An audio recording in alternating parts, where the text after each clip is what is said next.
আসসালামু আলাইকুম ওয়া রাহমাতুল্লাহ। আলহামদুলিল্লাহি রাব্বিল আলামিন ওয়াসসালাতু ওয়াসসালামু আলা রাসূলিহিল কারীম ওয়া আলা আলিহি ওয়া সাহবিহি ওয়া আহলি বাইতি আজমাইন। বাংলাদেশ জামাত ইসলামী কুমিল্লা মহানগর শাখা কর্তৃক আয়োজিত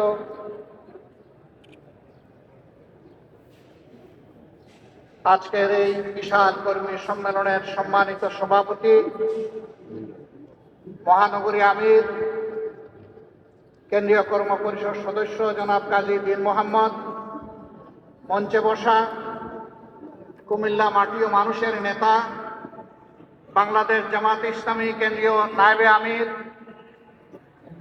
বিশিষ্ট রাজনীতিবিদ জনাব ডাক্তার সৈয়দ আব্দুল্লাহ মোহাম্মদ তাহের, মঞ্চে বসা আমার কেন্দ্রীয় সহকর্মীবৃন্দ, আঞ্চলিক এবং স্থানীয় নেতৃবৃন্দ, আজকের এই সম্মেলনের প্রধান উপাদান এবং আকর্ষণ সহকর্মী ভাই ও বোনেরা, শহীদ পরিবারের সম্মানিত সদস্যবৃন্দ, সাংবাদিক বন্ধুরা, আল্লাহ তাবারক ওয়া তাআলার অগণিত শুকরিয়া আদায় করছি যে আল্লাহ রাব্বুল আলামিন মুক্ত পরিবেশে আজকের এই সম্মেলন আমাদেরকে অনুষ্ঠান করার তৌফিক দান করেছেন। আলহামদুলিল্লাহ, শুকরিয়া আদায় করছি। মজলুম সংগঠনের পক্ষ থেকে আল্লাহ আমাকে তৌফিক দিয়েছেন, আমার সহকর্মীদেরকে তৌফিক দিয়েছেন এখানে দাঁড়িয়ে দুটি কথা বলার জন্য। আবার আলহামদুলিল্লাহ। আমরা গভীর ভালোবাসা, কৃতজ্ঞতা এবং সম্মান জ্ঞাপন করছি 2006 সালের 28 অক্টোবর থেকে শুরু করে 2024 সালের 5ই আগস্ট পর্যন্ত ধারাবাহিকভাবে ফ্যাসিস্টদের হাতে জীবন দিয়ে যারা দুনিয়া থেকে বিদায় নিয়েছেন তাদের প্রতি, তাদের সাথে রাস্তায় নেমে সমান তালে লড়াই করে যারা পঙ্গুত্ব বরণ করেছেন তাদের প্রতি আমি গভীর সম্মান প্রদর্শন করছি। যারা জীবন দিয়ে দুনিয়া থেকে বিদায় নিয়েছেন আল্লাহ তাআলা তাদের শাহাদাতকে কবুল করুন। যারা পঙ্গু হয়েছেন রব্বুল আলামিন তাদেরকে সুস্থ করে নিয়ামত দান করুন। সম্মানিত ভাই ও বোনেরা, আমরা যেমন দেশের ভিতরে থেকে স্বৈর শক্তির বিরুদ্ধে লড়াই করেছি একের পর এক ধারাবাহিকভাবে, ঠিক বিদেশে অবস্থান করে সারা বাংলাদেশের প্রবাসীরাও আমাদের সাথে সমান তালে লড়াই করেছেন। আজকে দেশের ভিতরে যারা লড়াই করেছেন তাদের জন্য প্রিয় সংগঠনের পক্ষ থেকে আমি এই লাল গোলাপটুকু উপহার দিচ্ছি। প্রবাসে থেকে যারা লড়াই করেছেন তাদের জন্য আরেকটি লাল গোলাপ উপহার দিচ্ছি। এই দুই গোলাপের সমন্বয়ে বাংলাদেশে আজ স্বাধীনতার স্বাদ পাচ্ছে। সুতরাং স্বাধীনতার সকল যোদ্ধাদেরকে আমার পক্ষ থেকে সেলিউট। দেশের ভিতরে যুদ্ধ করে আমরা অনেকেই জীবন দিয়েছেন, অনেকে মৃত্যুবরণ করেছেন, অনেকে হাজার মামলা নিয়ে, শত মামলা গলায় নিয়ে দফায় দফায় জেলে গিয়েছেন। আদালতের আঙ্গিনা বিরোধী দলের কর্মীদের দখলে ছিল। মঈন ফখরুদ্দিনের 2 বছর, পরবর্তী স্বৈর শাসনের আরো 15.5 বছর। এই 17.5 বছর জাতির জন্য শ্বাসরুদ্ধকর একটা পরিবেশ ছিল। মানুষ শান্তিতে বসবাস করতে পারেনি। দেশপ্রেমিক জনগণকে, দেশপ্রেমিক বিভিন্ন বাহিনীকে এই সময় ধ্বংস করা হয়েছে। আমরা লক্ষ্য করেছি আওয়ামী লীগ ক্ষমতায় বসেই 2009 সালের 10 জানুয়ারি ক্ষমতায় হাতে নিল। তারপরেই আমরা দেখি 1 মাসের মাথায় তৎকালীন বিডিআর এর সদর দপ্তর ঢাকার পিলখানায় 57 জন চৌকস দেশপ্রেমিক সেনা অফিসারকে তারা হত্যা করল, তাদের পরিবারের সদস্যদেরকে হত্যা করলো। নির্মমভাবে হত্যা করার পর লাশগুলা ড্রেনের মধ্যে ভাসাই দিল। কিছু লাশ তারা গোপন করে ফেললো। রাতের আধারে হত্যাকাণ্ড সংগঠিত করে আলো নিভিয়ে খুনিদেরকে পিলখানা থেকে বের হয়ে যাওয়ার নিরাপদ রাস্তা তৈরি করে দিল। দুইটা তদন্ত কমিশন হলো, একটা করলো সেনাবাহিনী, আরেকটা করলো সরকার। সেই তদন্ত কমিশনের কিছুই জনগণকে জানতে দেওয়া হলো না। কারণ সরসায় যদি ভূত থাকে, ভূত তাড়াবে কে? সেদিনকার প্রধানমন্ত্রী বিডিআর এর কতিপয় সদস্যকে এনে আদর করে তাদের সাথে বসলেন, তাদের সকল দাবি দাওয়া মেনে নিলেন। ওদিকে সেনাবাহিনীকে তাদের সহকর্মীদেরকে সাহায্য করার রাস্তা বন্ধ করে রাখলেন, বললেন আমি দেখছি। দেখতে দেখতে সব শেষ হয়ে গেল। সেনাবাহিনীর রিপোর্টটি জাতির জানা দরকার ছিল, কারণ তাদের সহকর্মীদেরকে কারা হত্যা করেছে সবার থেকে তাদের বেশি জানার কথা, কিন্তু তা জানতে দেওয়া হয়নি। আমরা সরকারের কাছে দাবি জানাই, পুরা ঘটনার আদ্যপান্ত সুষ্ঠু নিরপেক্ষ তদন্ত অবশ্যই করতে হবে। কারণ এই দুর্ঘটনার মধ্য দিয়ে আমাদের দেশপ্রেমিক সেনাবাহিনীর মনোবলকে ধ্বংস করা হয়েছে, বিডিআরকে খতম করা হয়েছে। আগে বিডিআর ছিল সীমান্তের অতন্ত্র প্রহরী, তাদের লগতে ছিল বাংলাদেশের রাইফেল, এখন তাদেরকে বানানো হয়েছে সীমান্তের চৌকিদার, তাদেরকে অপমানিত করা হয়েছে। এরপরেই তারা পরের বছরে আঘাত দিয়েছে আরেক দেশপ্রেমের বাস্তব নমুনা। তিলে তিলে বাংলাদেশে যারা অন্যায়ের সাথে কখনো আপোষ করেনি, দেশের স্বার্থ নিয়ে কারোর সাথে মাথা নত করেনি, সেই বাংলাদেশ জামাতে ইসলামের উপর ষড়যন্ত্র করে জামাতে ইসলামের নেতৃবৃন্দকে হত্যা করা হয়েছে। প্রিয় সম্মানিত বন্ধুগণ, যারা দেশপ্রেমের পক্ষে দাঁড়িয়েছেন, দেশবাসীর স্বার্থের পক্ষে দাঁড়িয়েছেন, এই সরকার তাদের উপরে আঘাত দিয়েছে সবচেয়ে বেশি। আঘাত দিয়েছে আলিম উলামার উপর, এমনকি আঘাত দিয়েছে বিবেকী সাংবাদিকদের উপর। এরা হত্যা করতে কাউকেই ছাড়ে নাই, হত্যার মিশন নিয়ে তারা নেমেছিল, আর তাদের ক্ষমতার শেষ দিন পর্যন্ত জনগণকে তারা হত্যা করেছে। এই 24-এর গণহত্যার এরা নায়ক নায়িকা। জাতি এদের বিচার চায়, এদের প্রত্যেকের বিচার চাই, প্রত্যেকটি ঘটনার বিচার চাই। এ বিচার অবশ্যই করতে হবে। তবে এবারকার এই পরিবর্তনের সাথে সাথে আমরা বলেছিলাম যে আমরা ব্যক্তিগতভাবে দলগতভাবে কারো উপর প্রতিশোধ নেব না, আইন হাতে তুলে নেব না। প্রতিশোধ নেওয়ার মানে হচ্ছে আইন হাতে তুলে নেওয়া। আমরা আইন হাতে তুলে নেব না, কিন্তু প্রত্যেকটি ঘটনার আমরা বিচার চাই। এ বিচার যদি না হয়, তাহলে বিচারহীনতাই সন্ত্রাসীদেরকে আরো সন্ত্রাস করার শক্তি যোগাবে। আমরা কি বাংলাদেশে আবার সন্ত্রাস দেখতে চাই? যদি সন্ত্রাস দেখতে না চাই, তাহলে অবশ্যই বিচার হতে হবে। দেশে আহত নিহত অক্ষত যারাই লড়াই করেছেন, সবাইকে যেমন আমরা সালাম জানাই, ঠিক বিদেশের মাটিতে সেখানে আন্দোলন সংগ্রাম করা আরো ছিল। আমাদের লোকেরা প্রবাসে সেখানে আন্দোলন করতে গিয়ে জেলে গিয়েছে, তাদের বিরুদ্ধে মামলা দিয়ে তাদেরকে শাস্তি দেওয়া হয়েছে। এখনো বিদেশের বিভিন্ন জেলে বাংলাদেশের সেই আন্দোলনকারী জনতা রয়ে গেছে। আমরা সরকারের কাছে দাবি জানাই, অবিলম্বে তাদের মুক্তির ব্যবস্থা করে সম্মানের সাথে হয় তাদের কর্মস্থলে সেখানে ফিরিয়ে দিন, অথবা বাংলাদেশে সম্মানের সাথে ফিরিয়ে আনুন। এই যুদ্ধে দেশের সমস্ত মিডিয়া তারা চাইলেও সত্যের পক্ষে শক্ত করে দাঁড়াতে পারেনি। দুই একটা মিডিয়া যারা দাঁড়ানোর দুঃসাহস দেখিয়েছে, তাদেরকে ঠান্ডা করা হয়েছে, দমন করা হয়েছে, তাদের উপর নির্যাতন চালানো হয়েছে। কিন্তু বিদেশ থেকে আমাদের মিডিয়া যোদ্ধারা সমান তালে তারা যুদ্ধ করেছে। আমি তাদের সকলকে সম্মান জানাই। আপনাদের কুমিল্লার একজন সন্তান, তিনি সেই যুদ্ধ করা শুরু করেছিলেন 15.5 বছর আগে, এখনো তিনি যুদ্ধ অব্যাহত রেখেছেন। তাকে হয়তো আপনারা অনেকে জানেন, অনেকে জানেন না। এই কুমিল্লার দক্ষিণ সদরেই তার বাড়ি। সাইফুর রহমান সাগর পিপুলের পরিচালক। এখনো দেখবেন ভারতীয় আগ্রাসনের বিরুদ্ধে তার মিডিয়ায় সবচেয়ে বেশি সোচ্চার, এবং তিনি উলঙ্গ করে দিচ্ছেন আসলে কারা সাম্প্রদায়িক। তিনি প্রমাণ করে দিচ্ছেন বাংলাদেশ সাম্প্রদায়িকতার দেশ নয়, বাংলাদেশ ভালোবাসার দেশ, বাংলাদেশ বিভিন্ন গোলাপের সমন্বয়ের দেশ। এই দেশে সকল ধর্মের বর্ণের সমস্ত মানুষ আমরা মিলেমিশে আছি, কারণ বাংলাদেশ আমাদের সবার। আমরা এবার বলেছি, সোচ্চার ভাবে বলেছি, আমরা বাংলাদেশে কোন মেজরিটি মাইনরিটি মানি না। বাংলাদেশে যারাই জন্মগ্রহণ করেছে তারা সকলেই বাংলাদেশের গর্বিত নাগরিক। এই মাইনরিটি শব্দ বলে বলে অন্যান্য ধর্মের ভাই বোনদেরকে ব্যবহার করে একটি গোষ্ঠী মূলত দেশের বাইরে থেকেই তাদের স্বার্থ হাসিল করতে চায়। এখন আমাদের এই ভাই বোনেরা ওইটা বুঝতে পেরেছেন, তারাও সোচ্চার হয়েছেন।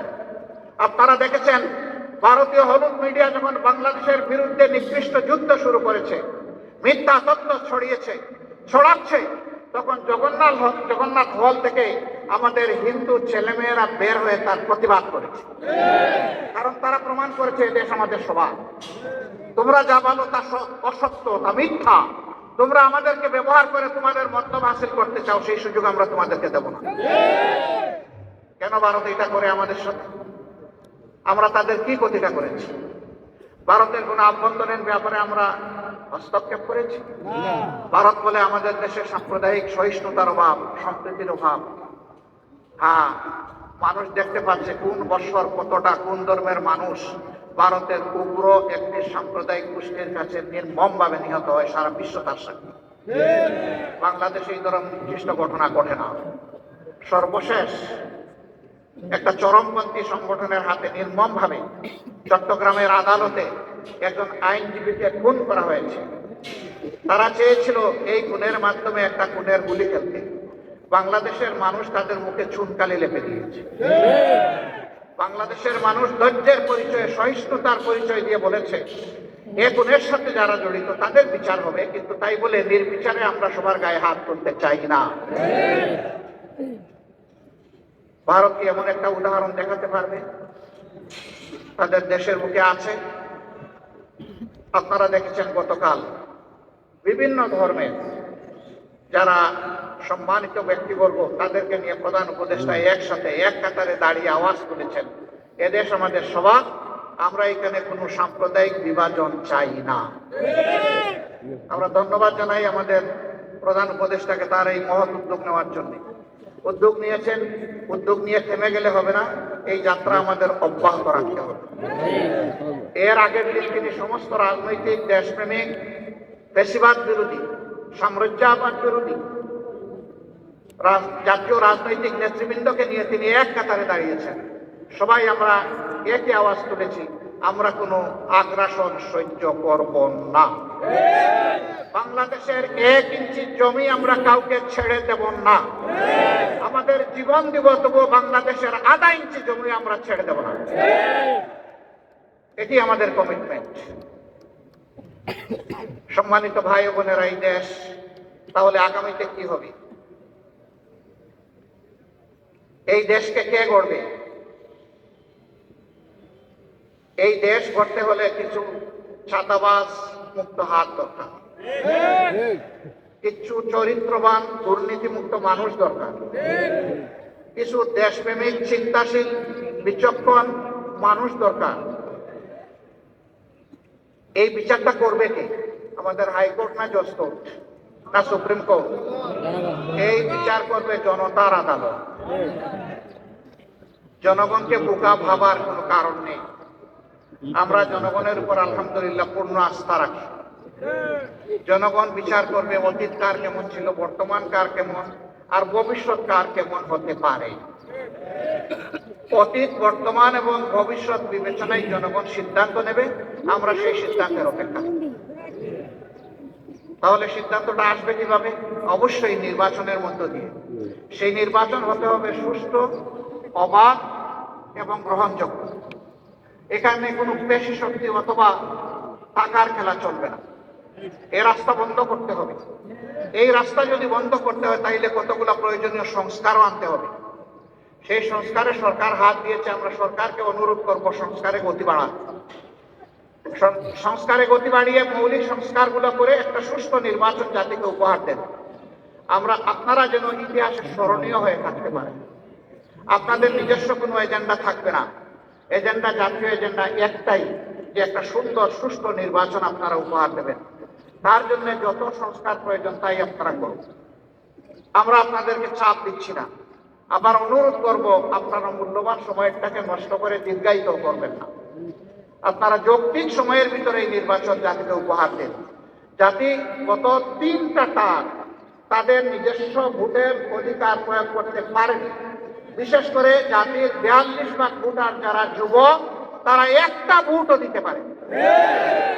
আমরা আমাদের যুবকদের হাত ধরে, যুবকদের বুক ছিটিয়ে যুদ্ধ করা এবং রক্তের বিনিময়ে এই স্বাধীন পরিবেশটুকু পেয়েছি। আমরা চাই আগামীতে তারা শুধু ভোট দিবে না, তারা জাতিকে নেতৃত্বও দিবে ইনশাআল্লাহ। আমরা একটা যুব সমৃদ্ধ বাংলাদেশ গঠন করতে চাই। আমরা আমাদের যুবকদের হাতকে বেকারের হাত হিসাবে দেখতে চাই না। আমরা আমাদের যুবকদের হাতকে উন্নয়নের হাত হিসাবে দেখতে চাই, কর্মীর হাত হিসাবে দেখতে চাই, দেশপ্রেমিকের হাত হিসাবে দেখতে চাই, জনতার পাশে দাঁড়ানো হিমালয় পর্বতের মতো শক্তি হিসাবে দেখতে চাই।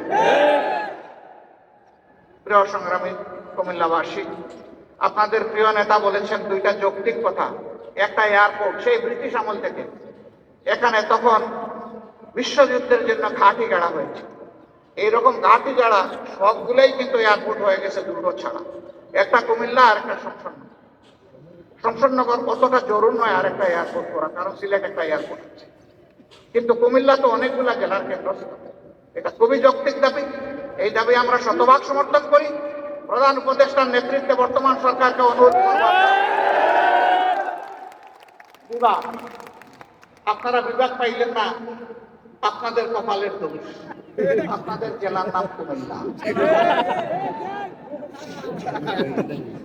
কুমিল্লা জেলাটা কি আমাজন জঙ্গল থেকে এখানে এসে পড়েছে? এটা কি বাংলাদেশের অংশ নয়? মহান স্বাধীনতা যুদ্ধে, 24-এর যুদ্ধে কুমিল্লার কি কোনো ভূমিকা নেই? যদি কুমিল্লার ভূমিকা কুমিল্লা নামেই রাখার সুযোগ থাকে, আজকে কুমিল্লার নামে বিভাগ দিতে অসুবিধা কোথায়? কেন সেটা আটকে রেখেছিলেন? শেখ মুজিবুর রহমান সাহেব দুনিয়া থেকে বিদায় নিয়েছেন, তার সুকীর্তি অথবা তার অন্য কিছু, সেটার মূল্যায়ন জনগণ করেছে, করবে, করতে থাকুন। কিন্তু আপনি ওই জায়গায় জেদ ধরে আপনি কুমিল্লা বিভাগ দিবেন না, একটা জেলাকে তার নাম ধরে অপমানিত করবেন। আপনি বাংলাদেশের প্রধানমন্ত্রী হতে পারেন না।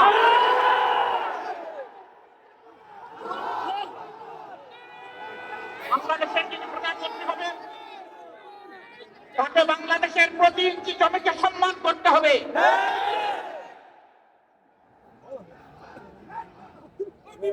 এটা একটা জুলুম, একটা এলাকার লোকদের উপর নিঃসন্দেহে এটি একটি জুলুম। অনেকগুলা জুলুমের মধ্যে এইটা একটা জুলুম। আমরা বর্তমান সরকারকে অনুরোধ করব, তার তো সবকিছুই রেডি আছে, আপনারা মেহেরবানি করে তাদের এই হক মামলাটা কুমিল্লাবাসীকে দিয়ে দেন। নামের জন্য কুমিল্লাবাসী যুদ্ধ করে নাই, বলে নাই সুরমা নদীর নামে করেন, কুশিয়ারার নামে করেন, তিতাসের নামে করেন, এটার নামে করেন, ওটার নামে করেন। কুমিল্লাবাসী এটা বলেন নাই। কুমিল্লাবাসী বলেছে আমাদের নামেই, আমাদের পরিচয়, আমাদের বিভাগটা দিয়ে দেন। এমনকি বৃহত্তর নোয়াখালীর লোকেরাও বলেন নাই যে লক্ষ্মীপুরের নামে দেন বিভাগ। তারা বলে নাই যে আপনারা নোয়াখালীর নামে দেন, ফেনীর নামে দেন, তাও তারা বলে নাই। তাহলে তারা যদি কেউ না বলে কুমিল্লার নামে বিভাগ হবে না কেন? এ বিভাগ হওয়া উচিত। বরঞ্চ আরেকটা কারণে হওয়া উচিত, যে একটা নামের প্রতি অপমান করা হয়েছে, যত তাড়াতাড়ি পারেন দিয়ে সম্মানটা ফিরিয়ে দেন। এমন একটা বাংলাদেশ গঠন করতে চাই, এই বাংলাদেশে কোনো বৈষম্য থাকবে না। আপনারা সবাই রাজি আছেন? সেই যে লোকেরা রাজি না, কারণ আপনারা নিচে বসে আছেন সাধারণ চেয়ারে, ওনারা দামি চেয়ারে এখানে বসে আছেন। তার মাঝে আবার তিনটা দেখেন ডিস্টিংগুইশড, ওইটার হাইট আরো বেশি। আইসা দেখি যে এই তিনটাতে আবার বিছানা আছে, কি বলে জানি, টাওয়াল দেওয়া আছে। তা আমি বৈষম্য বেশি দূর করতে পারি নাই, প্রথমে আমার টাওয়ালটা ফেলে দিচ্ছি। আগামীতে এই ধরনের কোনো আয়োজন হলে সকল চেয়ার সমান থাকবে ইনশাআল্লাহ। নিচে থাকবে, দেখার স্বার্থে যদি একটা স্টেজ লাগে তাহলে সেই চেয়ারটাই উপরে থাকবে ইনশাআল্লাহ। আপনারা সবাই রাজি আছেন? আপনারা তো রাজি থাকবেন, ওনারা রাজি, ওনারাও রাজি আছে আলহামদুলিল্লাহ। তাহলে আমরা উভয় পক্ষ রাজি যে আমরা সকল ক্ষেত্রে বৈষম্যহীন চলবো ইনশাআল্লাহ। তবে এটা ঠিক যে যার যার রুচি মতো চলবো। যেমন আমার গায়ে একটা সদরিয়া বা একটা কোটি আছে, তাই বলে সবাইকে কোটি পড়তে হবে না। ব্লেজার যার পছন্দ তিনি ব্লেজার পরবেন, শীতের দিনে সোয়েটার, গ্লাভ চাদর যার পছন্দ তিনি তাই করবেন, কিন্তু সামাজিক ক্ষেত্রে আমরা ইনশাআল্লাহ সমান থাকবো আল্লাহ চাই। দেখেন বৈষম্যের শিকার হয়ে ভাইগুলা পড়তে বসবে এই মাত্র। আমরা আল্লাহর দরবারে বৈষম্য থেকে পানা চাই। এখন এই বৈষম্যহীন দেশটা করবে কি? প্রধানমন্ত্রী হলেই আমার বাড়ি যে জায়গায় বন্যার সুদ, উন্নয়নের সুদ চলে যাবে সে জায়গায়, সারা বাংলাদেশের সম্পদ টেনে টুনে এনে ওখানে ঢুকাই দেওয়া হবে, তাইলে বৈষম্যহীন সমাজ হবে কেন? যুক্তি হলো যে সাবেক আমলে আমার এলাকা ছিল বঞ্চিত, এখন অতীতের কাজা কাফারা সব আমার আদায় করছে।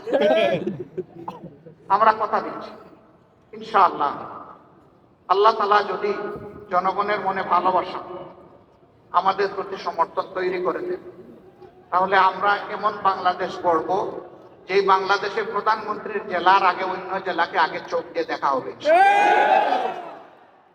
তবে প্রধানমন্ত্রীর জেলাও বঞ্চিত হবে না, তারাও তাদের ন্যায্য অংশ পাবে, কারণ প্রধানমন্ত্রী হওয়ার কারণে ওই জেলাকে বঞ্চিত করার কোনো অধিকার নাই। কিন্তু রাজার হস্ত করে সমস্ত কাঙ্গালের চুরি, ওই চুরি করতে দেবো না আমরা।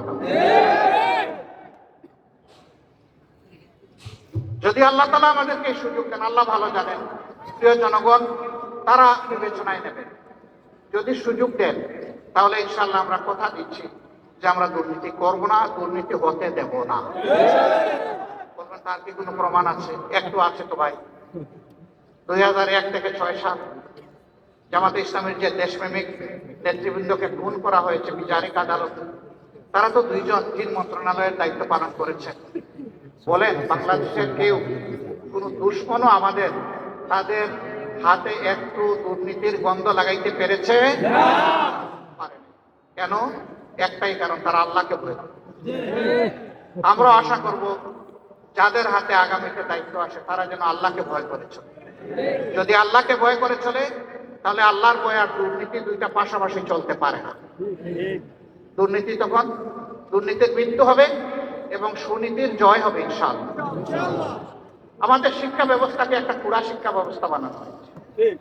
মাস্টার্স, তারপরে গ্রাজুয়েশন, ওইদিকে কামিল, আলেম, ফাজেল, এই সমস্ত ডিগ্রি নিয়ে লোকেরা দুয়ারে দুয়ারে ঘুরে একটা ন্যায্য চাকরি পাওয়ার আশায়। 2টা কারণে পায় না। একটা কারণ হলো মামু এবং খালা খেলায় আর বাসে না। আরেকটা কারণ হলো সে যে সার্টিফিকেটটা নিয়ে এসেছে এইটা তার সার্টিফিকেটের সাথে তার কোয়ালিটি প্রমাণ হয় না। কেন হয় না? 2টি কারণে হয় না। প্রথম শিক্ষা ব্যবস্থা হচ্ছে নৈতিকতাবিহীন শিক্ষা ব্যবস্থা, বুকবাদী শিক্ষা ব্যবস্থা। এই বুকবাদী শিক্ষা ব্যবস্থা তাকে শিখিয়েছে বড় পণ্ডিত হয়ে সূক্ষ্মভাবে কিভাবে রাষ্ট্রের ধন চুরি করতে হবে। 2 নম্বর কারণ হলো চুরিটাও তো ভালো করে শিখবে, কুতা কাছে নিয়ে বের হয়ে গেছে, মানে ওখান থেকে জাগতিক শিক্ষাটাও ভালো নিতে পারে। এই 2 জায়গাতেই প্রপারলি দেলে সাজানো হবে যাতে বাংলাদেশের শিক্ষা দুনিয়ার জন্য অনুসরণীয়। এখন আমাদের দেশ থেকে দুনিয়ার বিভিন্ন দেশে লোক যাওয়ার জন্য পাগল হয়ে যায় শিক্ষার জন্য, উচ্চতর শিক্ষার জন্য, কিন্তু আমাদের দেশে লোক আসতে চায় না। কেন চায় না? এই দুর্বল শিক্ষা কেউ নিতে চায় না, এই জন্যই আসতে চায়। এমন একটা শিক্ষার মডেল তৈরি করতে হবে যে দুনিয়ার মানুষেরাও যেন এখানে শিক্ষা নিতে আসে। এটা ছিল তো, এক আমলে তো ছিল, দুনিয়ার মানুষ তো এখানে আসতো, যা পাইয়া পড়তো, এমনি এমনি তো আসে নাই। এই দেশের এই অঞ্চলের কোয়ালিটি ছিল, এই জন্যই তো এসেছে। আমার সম্মানিত ভাইয়েরা, আমরা এমন বাংলাদেশ গড়ব যে বাংলাদেশে মসজিদ পাহারার দরকার হবে না, মন্দির, মঠ, চার্চ, প্যাগোডা কোনোটাই পাহারার দরকার পড়বে না। সকল ধর্মের মানুষ তার ধর্ম, তার কর্ম সে তার মতো করে করবে, সেখানে কেউ হস্তক্ষেপ করার দুঃসাহস দেখাবে না। তবে এটা ঠিক, ধর্মের নামে কেউ অন্যের ধর্মের ব্যাপারে হিংসা এবং বাড়াবাড়িও করবে। মাঝে মাঝে উস্কাইয়া দেওয়া হয় মানুষের অনুভূতিকে। এরা দুষ্ট, যারা এটা উস্কাইয়া দেয় এরা সুস্থ মস্তিষ্কের মানুষ না, এদের ভিন্ন এজেন্ডা আছে, এগুলো আমরা করতে দেব। প্রিয় ভাইরা, এখানে আপনারা অনেকে ফ্ল্যাগ নাড়বেন, নেড়েছেন, হয়তো বা আবার নাড়বেন। 2টো ফ্ল্যাগ ছাড়া কোনো ফ্ল্যাগ এখানে উঠবে না। একটি বাংলাদেশের ফ্ল্যাগ আর একটা বাংলাদেশ জামাতে ইসলামের লোগো সম্বলিত ফ্ল্যাগ। এর বাইরে মেহরবানি করে কোনো ফ্ল্যাগ এখানে উড়াবেন। কারো হাতে থাকলে এটা নিচে রেখে দেবে। আমার সম্মানিত সহকর্মীবৃন্দ, এই যে বৈষম্যহীন দুর্নীতিমুক্ত একটা বাংলাদেশ গড়ার আমরা স্বপ্ন দেখি, যুব সমৃদ্ধ একটা সমাজ গড়ার স্বপ্ন থেকে এই সমাজটা গড়বে কে? এই সমাজটা আপনাদেরকেই গড়ার দায়িত্ব। আপনারা বলেছেন যারা যে এক আল্লাহ, আমরা এক আল্লাহর উপর ভরসা করে সামনে এগোতে চাই। রাসূল করিম সাল্লাল্লাহু আলাইহি সাল্লামের দেখানো দুনিয়ার সবচেয়ে শ্রেষ্ঠ আদর্শ অনুসরণ করতে চাই। আমাদের নিজের জীবনে আগে এটা প্রতিষ্ঠিত করতে হবে। প্রতিষ্ঠা করার পথে অনেক সমালোচনা শুনবেন, অনেক বাধা আসবে। জামাতে ইসলামীকে বলা হবে এটা প্রতিক্রিয়াশীল শক্তি। জামাতে ইসলামী প্রতিক্রিয়াশীল হলে 15.5 বছর জামাতে ইসলামীর উপর যে অত্যাচার, যে নির্মম নির্যাতন, যে জুলুম হয়েছে, দল হিসাবে চিন্তা করুন তো এই গতিটা আর কার হয়েছে?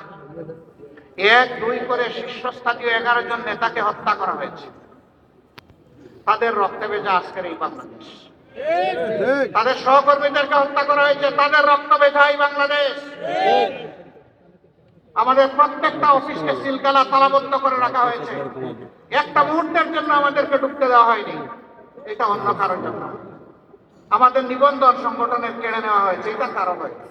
শেষ মুহূর্তে দিশাহারা হয়ে আমাদেরকে নিষিদ্ধ ঘোষণা করা হয়েছে, এইটাও কারো হয়েছে।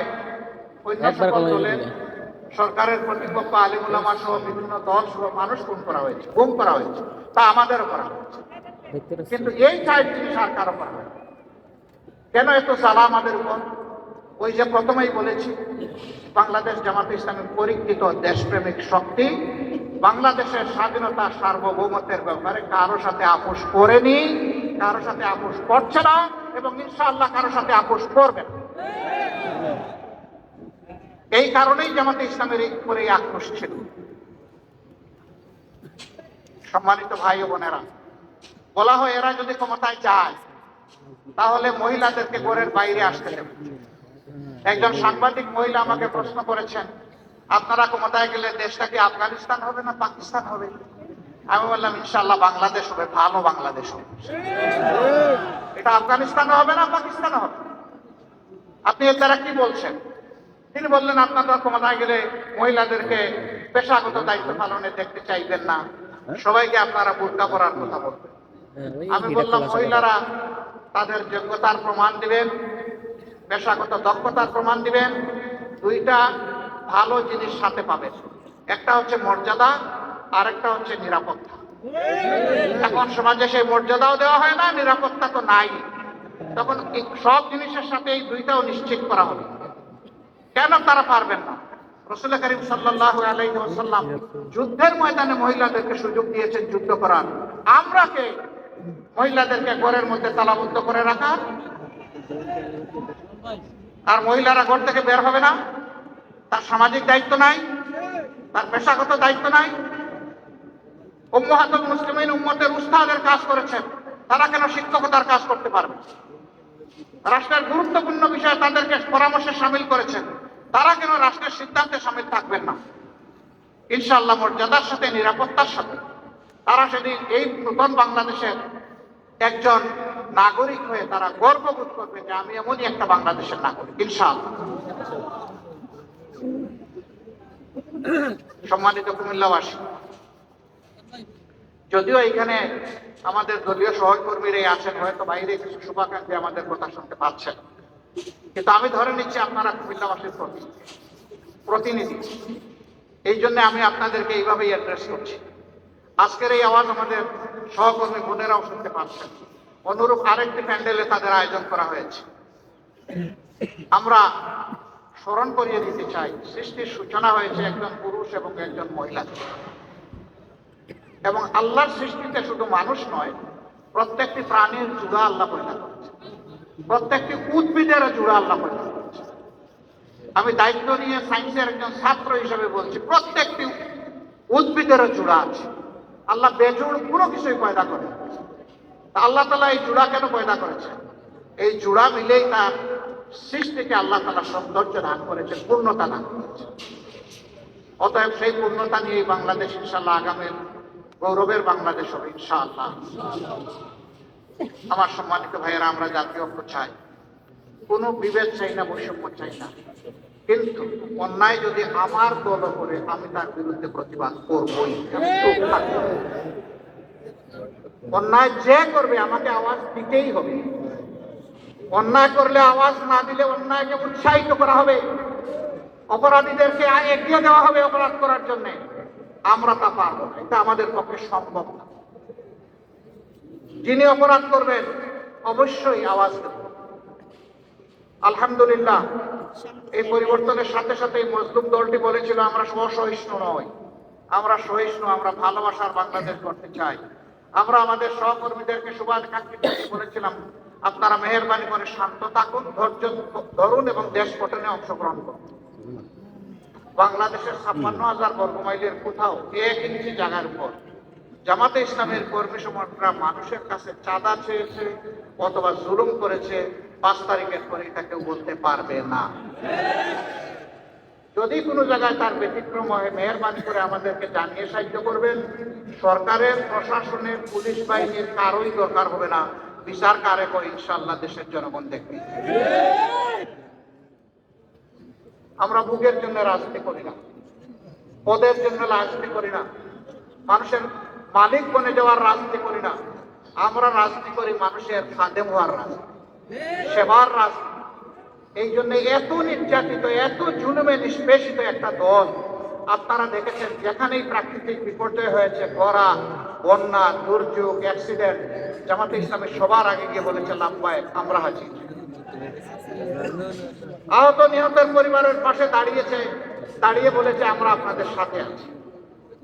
এবারও যারা শহীদ হয়েছে বিগত আন্দোলনে প্রত্যেকটি পরিবারে, আমরা দল দেখি নাই, ধর্ম দেখি নাই, আমরা সম্মান করে তাদের পরিবারের কাছে গিয়েছি, তারা আমাদেরকে গ্রহণ করেছেন, আমরা সম্মানিত হয়েছি। আমরা তাদের পাশে দাঁড়িয়ে বলেছি শহীদ পরিবার জাতির সম্পদ, আমরা অবশ্যই আপনাদের সাথে আছি, পাশে আছি, একসাথে আছি, পরিবারের সদস্য হিসেবে আছি। কোন জায়গায় এমন হয়েছে একজন রিক্সা চালক ভাই শহীদ হয়ে গিয়েছে, তার 6 মাসের অন্তঃসত্ত্বা স্ত্রী সে দেখে বলছে আমার গর্ভের সন্তানের কি হবে, দুনিয়া এসে কারে বাবা ডাকে। অন্য মানুষের বাচ্চাগুলো যখন তাদের বাবার মুখের দিকে তাকিয়ে লাফালাফি করবে, আমার বাচ্চা তখন কি করবে? আমার এই গরিবের সংসারে আমরা তো ভালোই ছিলাম, এখন কি হবে? রাজশাহী সেই মেয়েটাকে বলেছিলাম মা, এখন আমরা তো এই পরিবারের সদস্য, তুমি, তোমার বাচ্চা এবং তোমার পরিবার জামাতে ইসলামী যতদিন বেঁচে থাকবে ততদিন পর্যন্ত আমাদের সম্পদ, আমরা খেলে তোমরাও খাবে।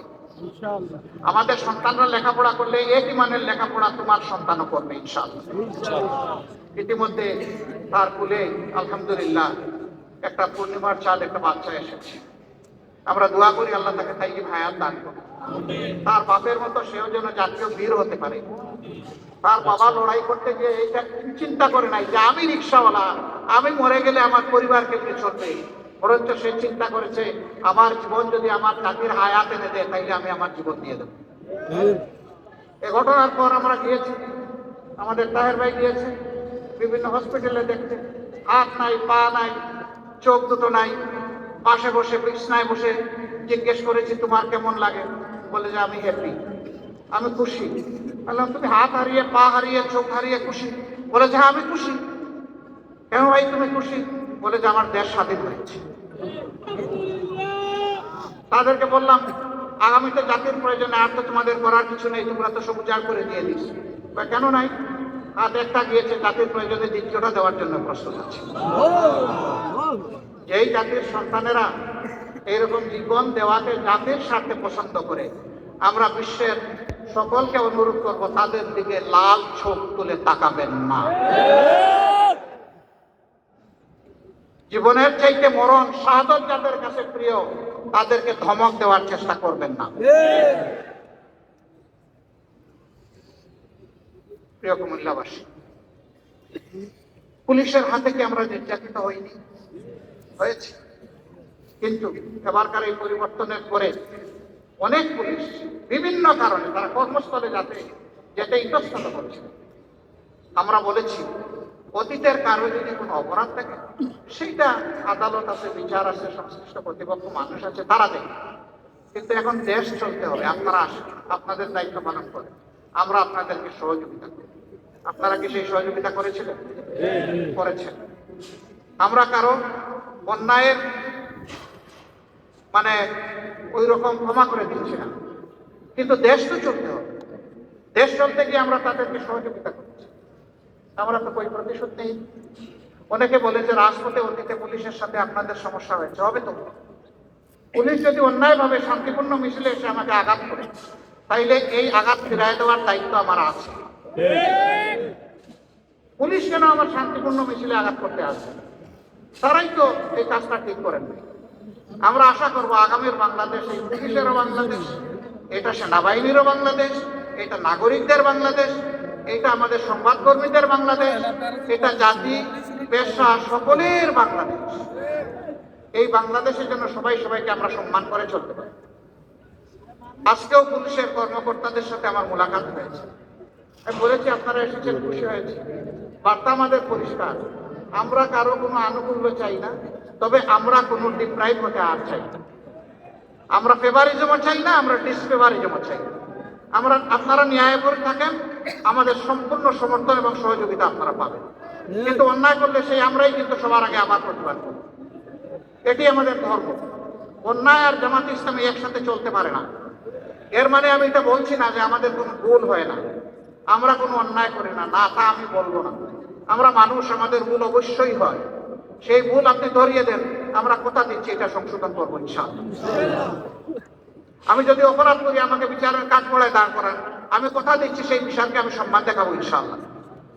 কিন্তু আমি অপরাধ করি নাই, জোর করে আমাকে অপরাধী বানাবেন, তা জামাতে ইসলামী অতীতেও মানে নাই, আগামীতেও মানবে না। বহু চেষ্টা করা হয়েছে নেতৃবৃন্দকে মাথা নত করানোর। নেতৃবৃন্দ বলেছেন যে আলহামদুলিল্লাহ আমরা গোলাপের বাগানে প্রবেশ করতে যাচ্ছি, মাথা নত করার কোনো প্রশ্নই উঠে না। ফাঁসির রশি আমাদের কাছে অত্যন্ত প্রিয়, যদি সেই রশি আমাকে আল্লাহর জান্নাতে নিয়ে যায়, সেই রশি যদি ন্যায়ের পক্ষে হয়, অসত্যের বিরুদ্ধে হয়, জাতির কল্যাণে হয়, দেশ প্রেমের জন্য হয়, রশি 100 নয় 100টা মাথা মেটে নিতে রাজি আছে।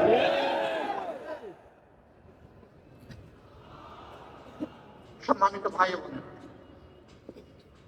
আমি মিডিয়ার ভাইদের প্রতি দুটি অনুরোধ জানাতে চাই। মিডিয়াকে বলা হয় জাতির দর্পণ, আর মিডিয়ার সাথে যারা কাজ করেন কর্মকর্তা এবং সাংবাদিক বন্ধুগণ, তাদেরকে বলা হয় জাতির বিবেক। মানুষ বলে যে দুনিয়ায় একটা আদালত সবচেয়ে ভালো আদালত, এটার নাম বিবেকের আদালত। কথাটা সঠিক কিনা? বিবেক আল্লাহর দান। অন্য অবুজ প্রাণী আর মানুষের মধ্যে একটা কারণেই তফাৎ, যে ওই প্রাণীগুলোকে আল্লাহ বিবেকের নিয়ামত দেন নাই, যেটা আল্লাহ মানব জাতিকে দিয়েছে। সুবহানাল্লাহ। সুতরাং আমার বিবেক যেদিন কাজ করবে না, সেদিন ওই প্রাণী আর আমার মাঝে আর কোনো তফাৎ থাকবে না। সেটা সাংবাদিকই হোক আর আমি হোক, যেই হোক, ওই মানুষ হিসাবে তিনি আর পরিচিত হবেন। আমরা জানি 15.5 বছর, এমনকি এর আগের 2 বছরও স্ক্রিপ্ট ধরে দেওয়া হতো, আপনারা কি পড়বেন আর কি লিখবেন। এখন সেটি নেই। আপনারা খোলা চোখে দেখবেন আর খোলা মনে ভাববেন। আপনার বিবেক দিয়ে আপনি সাজাবেন, আবেগ দিয়ে নয়, অতীতের কোনো বদ্ধমূল ধারণা দিয়ে নয়, বরঞ্চ বর্তমানের বাস্তবতা দিয়ে আপনারা আপনাদের নিউজগুলোকে সাজাবেন। আলহামদুলিল্লাহ আপনারা অনেকেই সাজাচ্ছেন। মাঝখানে মাঝে মাঝে কেউ পিছলাক, ওই কাদামাটিতে পা পিছলে যায় এবং পড়ে যান কেউ।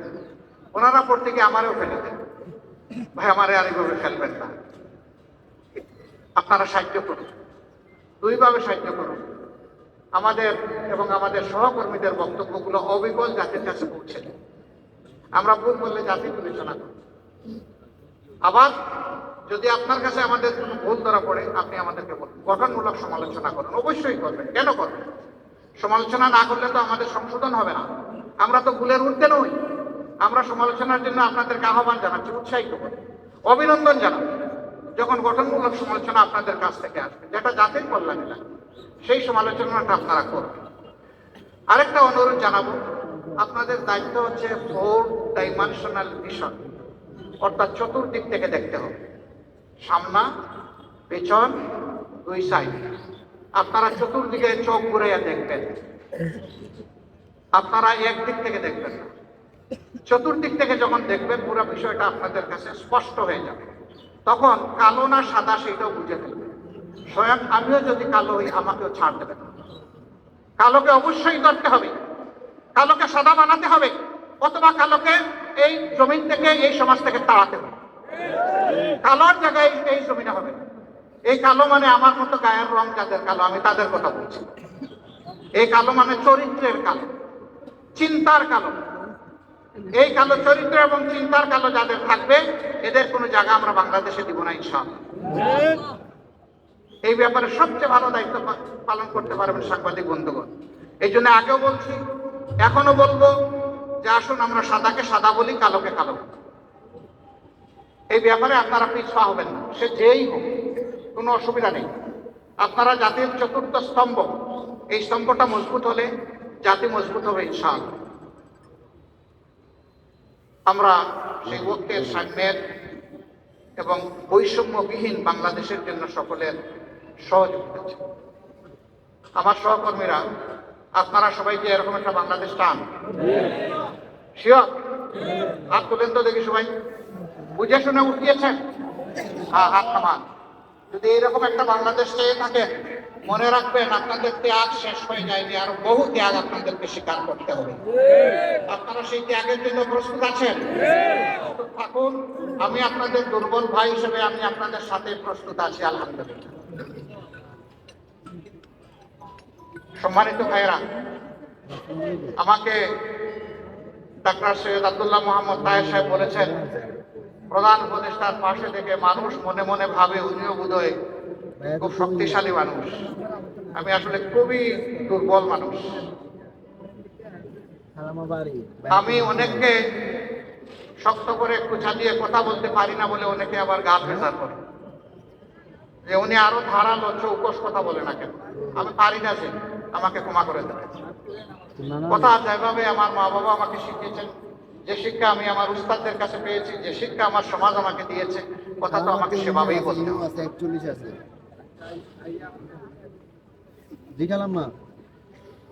আমি আসলে সেই অর্থের কোনো মানুষ নই।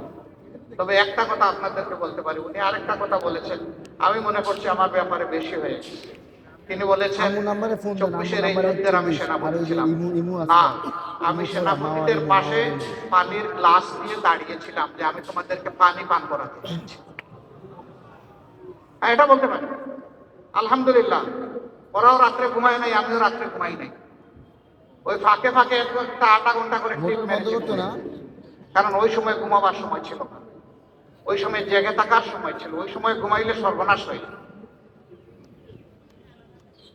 প্রিয় সম্মানিত বন্ধুগণ, যেই জাতির নেতৃবৃন্দ সজাগ থাকে সেই জাতি শান্তিতে ঘুমাইতে পারে, আর যে জাতির নেতৃবৃন্দ ঘুমিয়ে পড়ে সেই জাতিরা আর কোনো শান্তি থাকে না, ঘুম হারাম হয়েছে। যারা এই জাতিকে নেতৃত্ব দিতে আসবেন তাদেরকে অনুরোধ করব, হাতে লাঠি নেওয়া চৌকিদার হিসাবে আসবেন, হাতে বন্দুক নেওয়া খুনি হিসাবে কেউ আসবেন না। মানুষের ভোট নেওয়ার আগে পায়ে ধরে বাবা ডাকবেন, আর ভোট নেওয়ার পরে মালিক হয়ে তার উপরে ছড়ি ঘুরাবেন, এই মানসিকতা আর দেখাবেন না। এটা বাংলাদেশের জনগণ একবারের মতো প্রত্যাখ্যান করেছে। এই রূপে যেই আসতে চাইবে তিনি বারবার প্রত্যাখ্যান হবে। সুতরাং আসতে হবে সত্যিকার অর্থে সেবকের পোশাক পরে আসতে হবে, মন নিয়ে আসতে হবে। বাংলাদেশ জামাত ইসলামের জন্য দোয়া করবেন। আমরা এই দেশ এবং দেশের জনগণের একটু খেদমত করতে চাই। আল্লাহ যদি এই খেদমতের জন্য আমাদেরকে উপযুক্ত মনে করেন, তাহলে দেশবাসীকে যেন আমাদের ভালোবাসার পাত্র বানায়। এই দেশবাসীর অন্তরে যেন আমাদের জন্য কিছু দোয়ার জায়গা আল্লাহ দেয়।